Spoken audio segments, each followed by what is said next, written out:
pabrik kita tuh kena bencana, kena banjir. Itu pabrik kita kerendam 1,6 meter.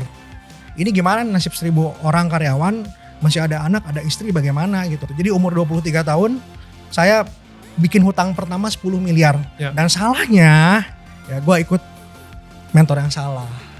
Dan saya mengandalkan dia sekali, mimpi-mimpinya semua yang disiapin sama dia tuh saya makan semua. Gitu loh. Akhirnya kapan lu sadar kalau misalnya lu lagi ditipu? Jadi gini,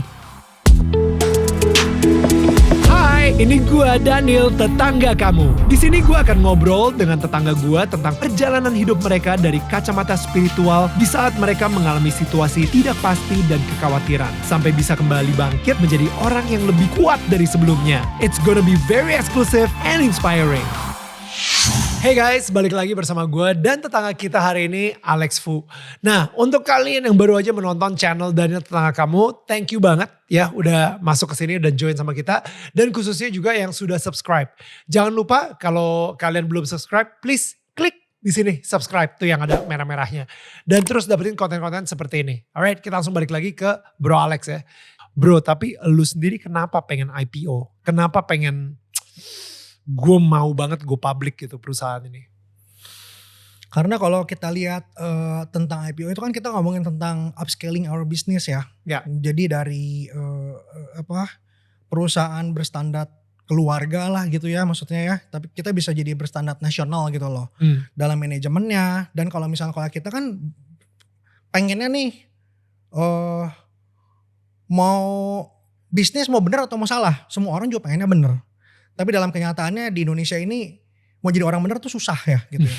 Tapi kalau misalnya kita udah go public semuanya kan transparan. Walaupun memang banyak mekanisme lah untuk melakukan kecurangan segala macam ya. Tapi minimal kita tuh punya sebuah standar di mana bisnis ini juga bisa di pass down to the next generation. Kalau kita lihat cerita tentang historinya keluarga gua, tadi yang kita diskusi tapi nggak di ini ya. Itu kan banyak berantemnya tuh gara-gara semuanya tumpang tindih. Jadi sebenarnya juga ini tuh gue tuh mempersiapkan supaya bisnis ini tuh bisa transparan dan juga bisa continue ke next generation, ke anak, ke cucu kita dengan mekanisme yang baik gitu loh. Tapi elunya sendiri gitu ya, nggak tahu ya, gue ngerasa there is a deeper motivation. Nah, deeper motivation itu balik lagi ke social entrepreneurship. Kalau kita sekarang bisa memberkati 1.000 orang dengan istrinya, dengan anaknya 3.000, 4.000 orang. Kalau kita punya perusahaan go public gitu ya, kan udah kepikir mau ngapain aja. Karena kalau kita di textile industry itu kan sebuah industri yang sudah tidak seksi lagi sebenarnya. Sorry nih gue harus ngomong. Untuk dapetin uang dari bank itu setengah mati nih. Untuk tekstil ya? Untuk tekstil. Jadi saya itu waktu umur 23 tahun 2005 pabrik kita tuh kena bencana, kena banjir. Nanti gue cari fotonya gue bisa kasih ke lu ya. Itu pabrik kita kerendam 1,6 meter.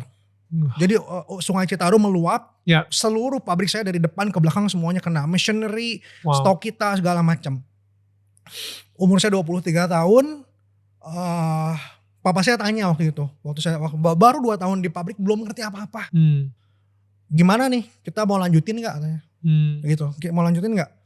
Saya waktu itu masih ingat kantor udah kotor gitu ya. Saya berlutut sama Tuhan, nangis saya. Karena belum ngerti tapi dikasih sebuah beban yang menurut saya ini gimana nasib 1.000 orang karyawan, masih ada anak, ada istri, bagaimana gitu loh. Di pundak saya gitu loh. Ya mungkin kalau bokap masih ada aset segala macam, jual pabrik pun kita tutup mungkin hari ini mau ngapain juga oke lah bisa. Gitu masih bisa gitu. Tapi kalau buat mereka, buat orang-orang ini gak tahu mau makan apa besok. Udah besok gak tahu mau makan apa. Jadi waktu itu saya merespon nih ya, Tuhan apapun yang kamu mau ajarkan sama saya Tuhan, gue bakal jalanin gitu. Jadi umur 23 tahun saya bikin hutang pertama 10 miliar. Bukan karena saya mau expand the factory, tapi karena kita kena bencana alam. Wow. Umur 23 tahun teman saya lulus aja masih banyak yang belum lulus loh. Gitu, saya udah 2 tahun udah punya hutang 10M pertama. Gitu loh. Jadi kalau orang suka tanya-tanya, suka mengkritik tanpa tahu gitu ya. Oh saya tuh punya fondasi yang kuat soal financing the company and everything. Udah cukup expert lah sebenarnya begitu.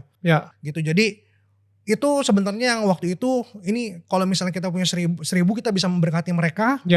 Ya kan? Dan waktu itu dari tahun 2005 kena banjir, 2009 itu kita udah beres semuanya. Utang lunas semuanya beres semuanya. 10M itu lunas semuanya? Lunas semuanya. Oh sebenarnya lebih daripada itu. Karena bokap nyokap injek lebih banyak lagi. Wow. Jadi itu semuanya beres bro. Wow. Kebayang gak dalam 4 tahun gitu Tuhan mengajarkan banyak hal dari sebuah apa ya yang dia bilang tuh gini, God itu can turn your test into testimony, itu begitu. Gue ngalamin 4 tahun sama Tuhan dibalikin semuanya. Jadi kalau gue waktu itu mikir-mikir ke sana, gue suka malu. Gue yang nggak ngerti apa-apa, pernah dibawa Tuhan ke sebuah perjalanan yang seperti itu. Kenapa sekarang gue udah lebih tua, lebih tahu macam-macam, tapi suka takut gitu loh bro. Ya. Lo suka banyak pertimbangan, suka takut, suka kecewa, suka segala macam. Kalau itu waktu dulu kayaknya gue kayak kuda, kayak kacamata kuda, gue maju aja lah. Asal Tuhan sertain saya jalan gitu. Kan bisa kayak begitu. Jadi kenapa mau gue publik ya, mau kita mau naikin scale perusahaan sampai besar, kita mau konsolidasiin pabrik-pabrik yang udah nggak sehat, yang udah nggak bankable. Gue ngerti cara bikin laporan keuangan yang baik. Gue mau konsolidasiin di Jawa Barat itu perusahaan mau dibesarin lah, dicaplokin. Jadi kenapa nggak bisa? Itu mimpi yang waktu gue nyampein ke Bursa Efek aja, mereka bilang mimpi Anda bagus. Wow. Gitu. Cuman ya. Tapi nggak ada motivasi kayak, gue pengen pembuktian lebih hebat dari bokap gue harus ngebuktiin banget bahwa generasi kedua itu bisa nggak ngancurin lah kesuksesan dari generasi pertama. In a sense ada dong ya, karena bertuburkan mimpi ini kan udah dari zaman dulu. Kalau kayak bokap gue kan selalu ngomong, mau ngapain lu terkenal. Kan ini kan berbeda balik ya, kalau kita mau jadi perusahaan publik, of course direkturnya, komisarisnya semuanya harus dikenal sama publik kan. Makanya kita harus melakukan pencitraan segala macam. Kalau bokap kan enggak, bokap pengennya tenang, orang nggak ada yang tahu, tapi kita mau ngapain semua bebas gitu. Of course ide ini kan selalu bertumbukan gitu. Dan salahnya ya gue ikut mentor yang salah. Gitu. Ikut saran mentor yang salah. Gitu. Sampai akhirnya 78 miliar ya, 77,8. Tapi dibuletin ke 78. Akhirnya kapan lu sadar kalau misalnya lu lagi ditipu? Jadi gini, ada satu hari gue terima surat coklat dari kepolisian. Gue tuh dipanggil sebagai saksi. Jadi ada teman saya yang udah ngelaporin si RG duluan. Dan saya tuh dipanggil saksi di kasus itu. Nah ini hebatnya Tuhan. Hari Senin saya dipanggil, hari Minggu gereja kita itu kedatangan tamu dari Malaysia. Ya kan, pendeta tamu. Terus gue masih ingat banget message-nya. Dia bilang gini, saya mau altar call. Ada dari kita katanya ya, yang selama ini udah naruh manusia itu menggantikan posisi Tuhan. Iya, dia bilang kayak gitu. Udah bertahun-tahun mengandalkan manusia, bukan lagi mengandalkan Tuhan dan naruh Tuhan di tempat posisi nomor 1. Hari ini kalau ini kamu, wah itu saya nangis karena apa ya? Besok saya dipanggil ke polisi, tapi kayak saya mentalnya disiapin tau gak? Kalau tiba-tiba saja orang ini ternyata penjahat. Jadi kayak disiapin bener-bener bro. Itu altar call, saya angkat tangan, saya nangis. Emang mungkin dari hati kecil saya tahu saya tuh salah nempatin naruh posisi orang tuh, karena dia mentor, tiap minggu ketemu, tiap ngajarin firman Tuhan. Jadi posisinya tuh udah kayak papa kan sebetulnya kan. Dan saya mengandalkan dia sekali, mimpi-mimpinya semua yang disiapin sama dia tuh saya makan semua. Gitu loh. Gitu. Tapi waktu itu hari Senin saya masuk, dipanggil ke kepolisian, tiba-tiba ya terjadilah semua yang terjadi lah gitu ya. Polisi kasih lihat ini, katanya kamu perusahaannya dipakai buat cuci uang. Saya marah dong. Gimana caranya? Itu saya ada naruh uang malahan buat proyeknya teman saya ngelaporin si RG ya. Gitu saya marah-marah sama polisi segala macam. Nah ujungnya saya ke bank, saya print out semua rekening, di sana saya baru tahu, oh ternyata memang Tuhan mempersiapkan saya untuk begitu. Nah di sini tuh yang paling penting itu nih, respon bro. Respon. Nah orang kadang waktu di posisi seperti itu ya, kayak saya tuh begini posisinya. Kalau gua nggak bela si RG, 78M ini hilang. Ngerti gak? Karena tahu kan posisi uangnya udah gak ada di ini. Dan gue harus bertanggung jawab sama banyak pihak. Ya. Tapi lu mau belain orang yang salah, atau lu bertobat seperti kemarin lu respon balikin lagi Tuhan nomor 1. Dan harus ngelewatin semua trial and tribulation depan lu gitu loh. Itu kan udah langsung kepikiran. Oke, ini gue breakdown dulu aja ya. Jadi dilemanya adalah ketika lu tahu ketika lu bilang bahwa nope, bener dia salah, lu langsung ngebayangin 75 miliar melayang.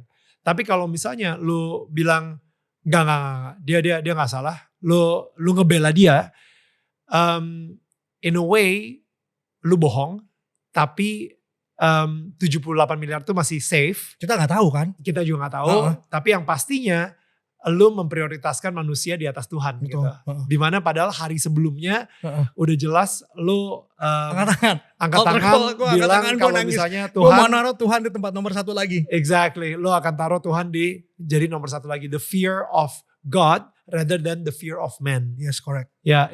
Dan lu harus ngerti bro. Wow. Gua ini di-conditioningin sama dia tuh 7 tahun. Dia tuh mentor gua 7 tahun loh. Ya. Baru meledak ini kan. Kejadian seperti ini kan baru meledak, gak tiba-tiba kan. Jadi untuk letting him go itu kayak letting go my dreams juga. Apa yang udah gue cita-citakan selama 7 tahun untuk go public, apa yang udah gue mimpi-mimpikan untuk bikin lapangan pekerjaan, untuk nanti lebih lagi memberkati banyak orang, itu kayak pupus gitu loh, pupus bro, habis bro. Belum gue harus, udah dalam perjalanannya banyak hal yang Tuhan ajarin lah. Oke. Like what? Kita ngomongin tentang Raja Daud ya. Raja Daud ya. Waktu lu ngomongin Raja Daud, cerita apa yang ada di benak lu langsung? Daud sama Goliat. Yes, correct.